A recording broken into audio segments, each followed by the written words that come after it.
Hello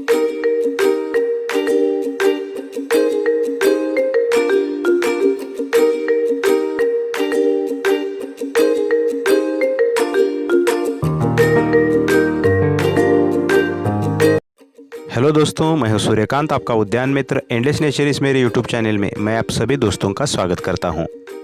इस video में आज हम कॉमनली जिसे स्काई ब्लू क्लस्टर वाइन के नाम से जानते हैं, उस सुंदर और आइस्टॉपर लता के बारे में कुछ नई बातें जानने की कोशिश करेंगे। दोस्तों, मल्टीपल नीले कलर के फूलों से खुद को ढकने वाली इस लता को commonly sky blue cluster wine के नाम से जानते हैं। इस वाइन का साइंटिफिक नेम जैक्वेमोंटिया पेंटाथोस है और कॉर्नवालोलिएसी या फिर मॉर्निंग ग्लोरी परिवार में इनकी लगभग 1000 से ज़्यादा प्रजातियां पाई जाती है। इससे पहले रेलवे क्रीपर वाइन पर मैंने जो वीडियो बनाई है वो वाइन भी इसी परिवार की सदस्य है। मूल रूप से यह पौधे ट्रॉपिकल अमेरिका के मूल निवासी है, जिसमें ज़्यादातर मेक्सिको और साउथ फ्लोरिडा का भौगोलिक एरिया समाविष्ट होता है। वहाँ के पाइन रॉकलैंड्स में चट्टानी सरफेस वाली भौगोलिक जगह में यह बेला प्राकृतिक रूप से फलती फूलती है। एक फ्रेंच प्रकृतिवादी विक्टर जैक्वेमोंट के नाम से इस प्रजाति को जैक्वेमोंटिया नाम से संदर्भित किया है। इस लता को आलू के पौधे का वंशज भी माना जाता है। यह फूल स्काई ब्लू कलर शेड के साथ क्लस्टर्स में आते हैं, इसलिए कॉमनली इसे स्काई ब्लू क्लस्टर वाइन कहते हैं। साथ में पेंटा था, कॉर्नवालोलिएसी पेंटाथोस ऐसे नामों से भी इसे जाना जाता है। दोस्तों, इस लता के मनमोहक सुंदर नीले स्काई ब्लू कलर के यह दिखावटी फूल पत्तियों की धुरी में से क्लस्टर्स में डेवलप होते हैं।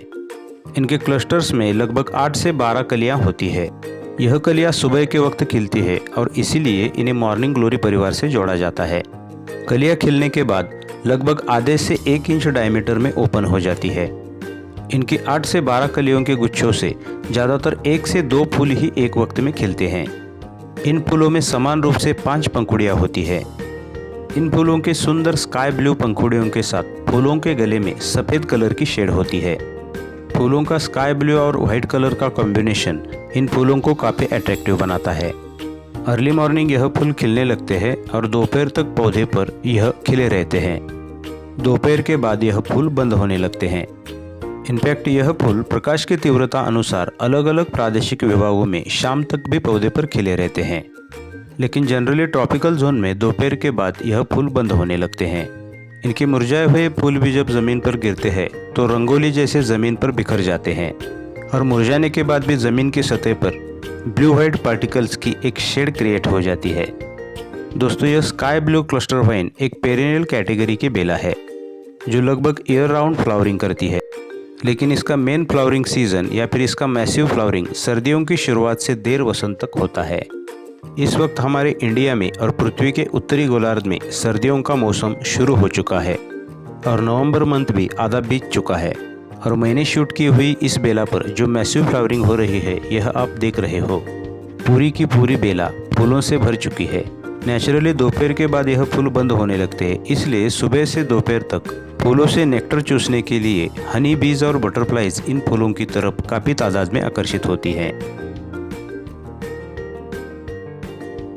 दोस्तों, इस स्काई ब्लू वाइन के हाइट के बारे में देखा जाए तो हमारी प्लांट गैलरी में एवरेजली यह बेला 7 से 10 फीट की ऊंचाई तक बढ़ती है, लेकिन नेचुरल रूप से यह एक पर्वतारोही बेला है जो प्राकृतिक आवास में या फिर इनके नेटिव लैंड में 25 से 30 फीट तक और कहीं कहीं उससे भी ज़्यादा ऊंचाई में बढ़ती पाई जाती है।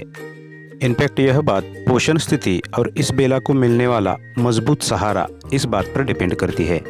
यह वाइन ट्विन टाइप में या फिर एक दूसरे में मरोड़कर ऊपर की ओर चढ़ती है और मिले हुए सहारे को बहुत कसकर पकड़ती है। दोस्तों, इस स्काई ब्लू वाइन की एवरग्रीन पत्तियां अंडाकार शेप में या फिर दिल के आकार की होती है। स्टेम पर घनी हरियाली के साथ अल्टरनेट पोजीशन में यह डेवलप होती है। लंबाई में यह पोषण स्थिति अनुसार 4 से 10 सेंटीमीटर तक लंबी होती है। इन पत्तियों पर गहरी शिराएं स्पष्ट रूप से दिखाई देती है और पत्तियों पर और स्टेम पर हल्के बाल होते हैं। दोस्तों, इसकी सनलाइट नीड के बारे में देखा जाए तो ज़्यादातर यह पूर्ण सूरज की रोशनी में बढ़ने वाली बेल है, लेकिन प्राकृतिक वातावरण में बड़े पेड़ों के बीच जहां 80% सूरज की रोशनी पहुंचती है और 20% हल्की छाया होती है, ऐसी नेचुरल स्थिति में भी यह काफ़ी अच्छे से सर्वाइव करती है। लेकिन हमारी प्लांट गैलरी में इस वाइन को ग्रो करते समय पूर्ण सनी लोकेशन वाली जगह हमें चूज़ करनी है। क्योंकि नेचुरली इस वाइन का फ्लावरिंग सीजन सर्दियों से लेकर देर वसंत तक चलता है और पृथ्वी के उत्तरी गोलार्ध में हमारे भारत समेत सूरज के दक्षिणायन काल की स्थिति होती है और इस वक्त सूरज का स्थान पृथ्वी के दक्षिण गोलार्ध में होने के कारण पृथ्वी के उत्तरी गोलार्ध की नॉर्थ साइड शेडी हो जाती है और इसलिए इस वाइन को अगर हम हमारे घर के नॉर्थ साइड में लगाते हैं तो उसे सूरज की रोशनी ना मिलने के कारण इस बेला पर फ्लावरिंग ना के बराबर ही होगी और ना ही इसकी अच्छी ग्रोथ होगी। इसलिए मेरे वीडियोज़ में मैं हर पौधे के प्रकाश की ज़रूरत अनुसार उसके डायरेक्शन का जिक्र करता हूँ।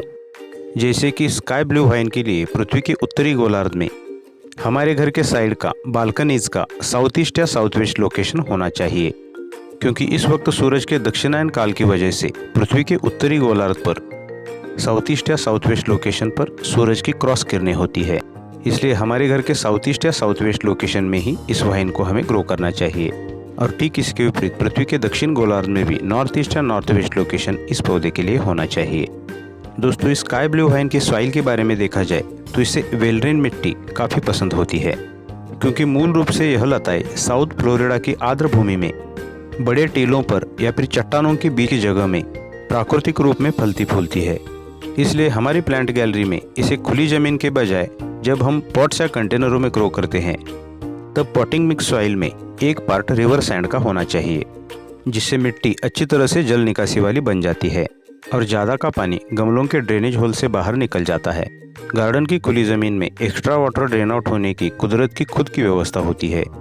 साथ में इस वाइन की वाटरिंग नीड मीडियम से नॉर्मल कैटेगरी में आती है। एक बार खुली ज़मीन में पौधा सेट होने के बाद अपनी जड़ प्रणाली विकसित करता है, लेकिन पॉट्स या कंटेनरों में लगाए गए पौधों को टॉप सॉइल सूखने के बाद हमें पानी देना है और इनके जड़ों के पास एक आइडियल मॉइस्चर या फिर नमी वाली स्थिति हमें मेंटेन करनी है। इनफैक्ट प्राकृतिक वातावरण में इस वाइन को एक खरपतवार माना गया है जो लंबे देर तक सूखे का सामना करते हुए भी अपने आप को जीवित रखने में सक्षम है। इसलिए गार्डन की खुली ज़मीन में एक बार जब यह पौधा सेट हो जाता है, ज़मीन के अंदर नमी वाली जगह अपनी जड़ों को भेज देती है और हमारे द्वारा दिए गए नॉर्मल वाटरिंग में भी यह बेला काफ़ी अच्छी तरह से फलती फूलती है। लेकिन पॉट्स या कंटेनरों में लगाए गए पौधों को हमें टॉप सॉइल सूखने के बाद वाटरिंग करनी है। दोस्तों, इसकी फर्टिलाइज़र नीड के बारे में देखा जाए तो गार्डन की खुली ज़मीन में अवेलेबल न्यूट्रिशन के साथ यह वाइन अपना काफ़ी अच्छा विकास करती है। फर्टिलाइज़र के बारे में इसकी कुछ खास केयर करने की ज़रूरत नहीं होती, लेकिन पॉट्स या कंटेनरों में लगाए गए पौधों को इनके मेन फ्लावरिंग सीजन में एनपीके बेस मेंटेन करने के साथ फॉस्फोरस बेस फर्टिलाइज़र लिक्विड और ग्रैन्युअल स्वरूप में हम दे सकते हैं। दोस्तों, प्राकृतिक वातावरण में यह वाइन एक आक्रामक प्रजाति है जो बड़े से बड़े ऑब्जेक्ट पर भी फैल जाती है, लेकिन हम हमारी प्लांट गैलरी में प्रूनिंग या कटिंग के माध्यम से इसे मर्यादित रख सकते हैं। विषाक्तता के बारे में देखा जाए तो इनके फ्लावर्स में कोई विषाक्तता नहीं होती, लेकिन इनके सीड्स थोड़े से विषाक्त होते हैं, ऐसा रिसर्च में सामने आया है, जो ओरली कनेक्शन से उल्टी दस्त जैसे रिएक्शंस दिखा सकती है। सजावट के रूप में इस वाइन को गार्डन की खुली ज़मीन में ग्रो करना बेहतर होता है, लेकिन खुली जगह के अभाव के कारण अगर हम पॉट्स में ग्रो करना चाहते हैं तो छोटे पॉट्स के बजाय थोड़े बड़े साइज़ के कंटेनर इनके लिए अच्छे होते हैं, क्योंकि प्राकृतिक वातावरण में 25 से 30 फीट तक की ऊंचाई तक बढ़ने वाली इस वाइन की जड़ प्रणाली ज़मीन के अंदर गहराई तक विकसित होती है और उसी के हिसाब से न्यूट्रिशन एब्सॉर्ब किए जाने के साथ फ्लावरिंग भी होती है। गार्डन की खुली ज़मीन में फेंसिंग के लिए लगाई गई चेन लिंक जाली इसके लिए एक अच्छा विकल्प है। यह स्काई ब्लू वाइन हमारे फेंसिंग पर पूरी तरह से फैलकर सर्दियों से लेकर लेट स्प्रिंग सीजन तक स्काई ब्लू कलर के फूलों का एक कर्टन जैसा बेहतरीन प्रदर्शन करती है। ज़्यादातर इस वाइन पर किसी डिजीज़ का प्रभाव नहीं दिखाई देता, लेकिन एक रूटीन के तहत हमारी प्लांट गैलरी में लगाई गई इस वाइन पर ऑर्गेनिक बेस के जैसे गोमूत्र या फिर नीम ऑयल का पेस्टिसाइड के रूप में हम स्प्रे कर सकते हैं। दोस्तों, इस वाइन का प्रोपगेशन इनके कटिंग से हम आसानी से कर सकते हैं।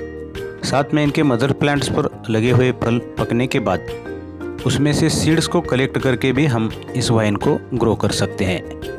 दोस्तों, हर सुबह प्रातःकाल हमें तरोताज़ा करने वाले इस स्काई ब्लू कलर के फूलों को शक्ति और आशा का प्रतीक माना जाता है, क्योंकि यह मॉर्निंग ग्लोरी परिवार के पौधे विपरीत परिस्थिति में भी फलने फूलने में सक्षम होते हैं और इसलिए इन्हें आशा का प्रतीक माना जाता है। इनफैक्ट जिन बाग प्रेमियों को सच में नीले फूलों से लगाव है उसके लिए यह स्काई ब्लू वाइन का पौधा एक परफेक्ट और हार्डी पौधा है। जिसे बहुत ही लो मेंटेनेंस के साथ आसानी से ग्रो किया जा सकता है। अच्छा तो दोस्तों, अगर वीडियो अच्छी लगी तो वीडियो को लाइक, शेयर और सब्सक्राइब जरूर कीजिए और पास के बेल आइकन को भी प्रेस कर दीजिए, जिससे आगे आने वाली वीडियोस की नई नोटिफिकेशन आपको समय पर मिलती रहेंगी। अगले वीडियो में फिर मिलेंगे एक नया पौधा और उससे जुड़ी जानकारी के साथ। टिल देन, गुड बाय, ओम साई।